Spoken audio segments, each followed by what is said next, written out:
very justified. But now we're going to talk about one that is really not justified, and it's kind of proving to be detrimental to the season of this club. Exactly, because we are talking about Nottingham first. Yes, and we're talking about their crazy owner, Marinakis, and the way he just decided to fire his coach from the previous season, Nuno Espirito Santo, and bring in his mate, Postecoglou. Okay, so you probably very good remember how we were like predicting one of the seasons of Premier League, and we talked about Nottingham Forest that they might be somewhere in the middle, but for a long time they were very high in the table. Yeah, last season they almost made it to Champions League. At a certain point they were in third place, so that's a great success when you consider they don't have big stars. I mean, like some of their best players, they bought them for like 5 to 15 million, like some bit more, but I mean, those were some like serious bargains. Like for example, like Elanga, who they bought from United for like 15 millions, and then they sold him to Newcastle for more than 60. Or like Hudson-Odoi, who was so cheap, and also Chris Wood, and now like Murillo and Milenkovic. They literally did like part by part from the season when they entered Premier League. They decided, okay, we can't survive, so let's buy like 80 players. And they bought like more than 30.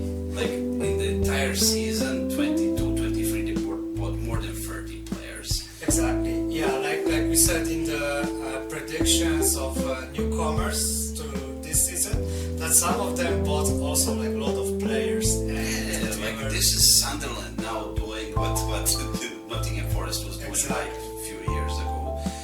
And they actually bought even the same type of players.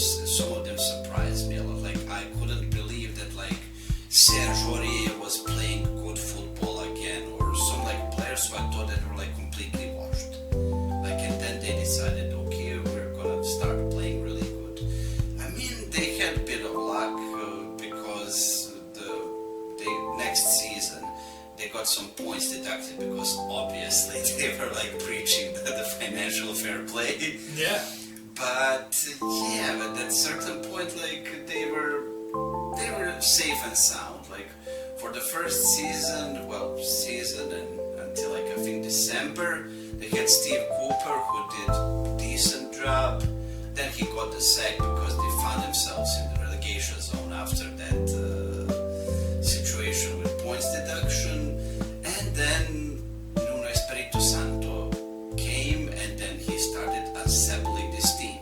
So he brought in Chris Wood that winter, and that is like the start.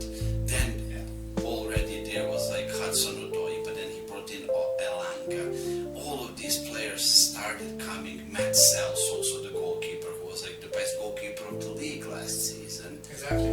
And he also had like a typical style of play that's not shiny, exciting type of play that Ange has. Like, oh, we're gonna have some like amazingly high line at like 40 meters from goal or some like whack stuff. But it did the job. It did the job, and it kind of reminded me of Leicester. Like it reminded me of this like Leicester team that won the championship, like in the 2016. Yeah. So basically, they played with 5 at the back most of the games. They had a couple of like holding midfielders, and then they had like the big 4 up front, the same as Leicester had like big 3 up front. Like Nottingham Forest had the perfect setup. They had like Morgan Gibbs-White in the middle. They had Wood as a striker, like as a target forward. On one side, Hudson-Odoi, and on the other side, Elanga. And these are players who were thriving in having space on the wings. Because like, what's the best Elanga's attribute? Speed. Yeah. He is fast. Yeah, and he needs space. Exactly. Too.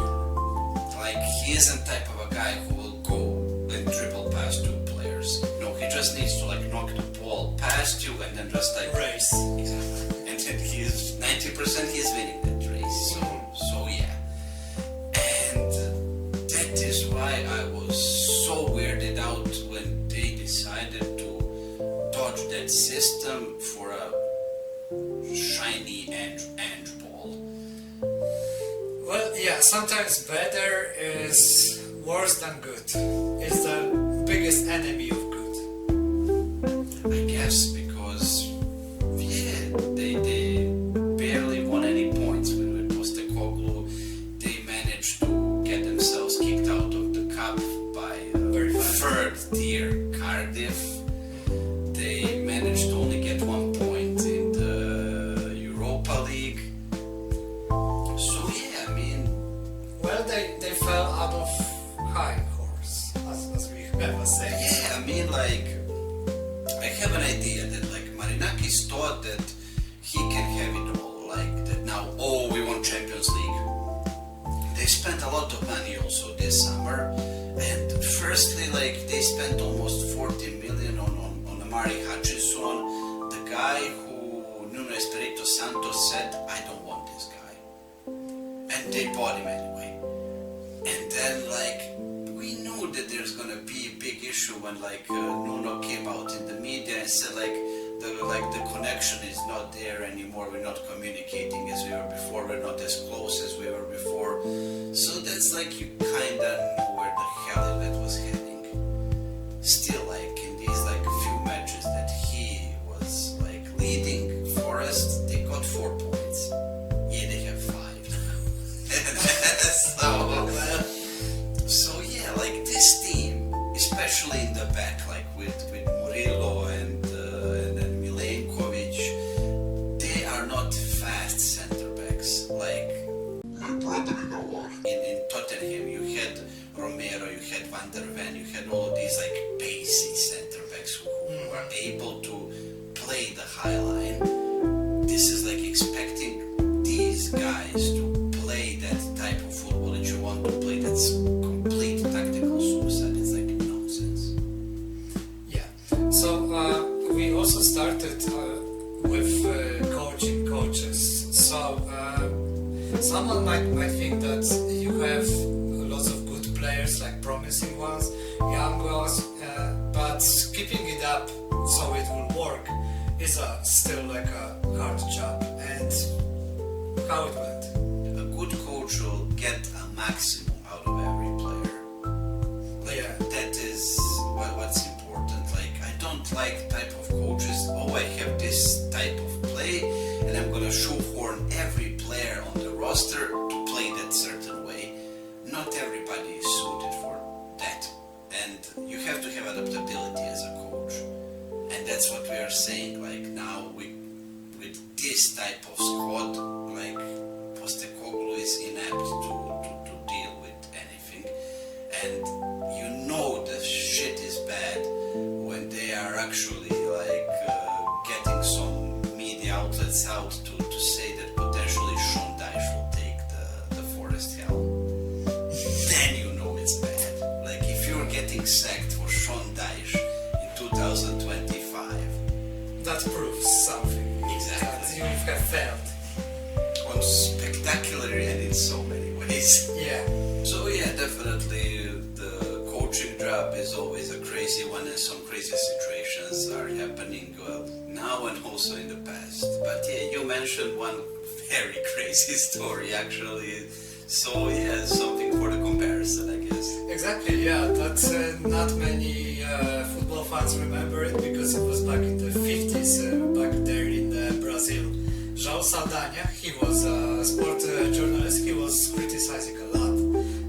First coach of Botafogo, and then also coach of their national team. What they are doing wrong, what should be done better, who should be picked, who should be bought, everything.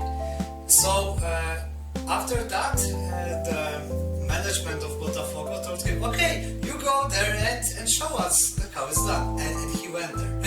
He became a coach with all of his ideas taken live, and he won. Yeah, and he proved that it's working. Yeah, and soon after he became also coach of their national team, because he was also like writing very long stories. What should be done? What can be done better? And yeah, they won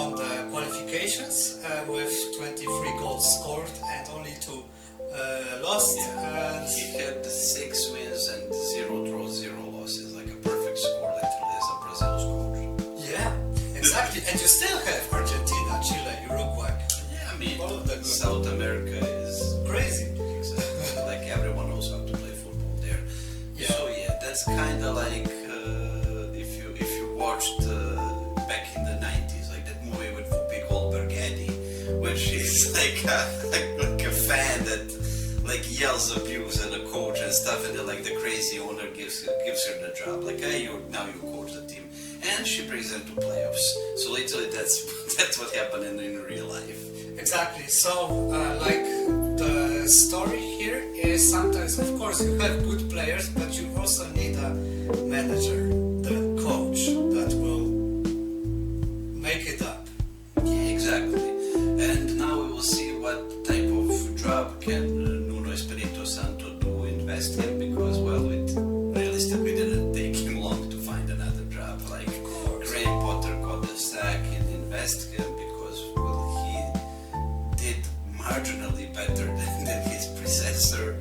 So yeah, I guess this is gonna be now the bottom five like duels and like relegation scrap for both of those teams. I think so. So yeah, definitely. Well, we will see what will happen, and guys, share your thoughts about this. Do you think that Nottingham Forest made a mistake? Do you think that Sean Dyche might save them for this season? And yeah, I'm not gonna ask you, is Marinakis mentally ill? Yes, he is. So Well, that's that's a given. So yeah, definitely, guys, if you like this content, subscribe to our channel, share, like, comment, give us any ideas about the future videos, and until then, See you next time.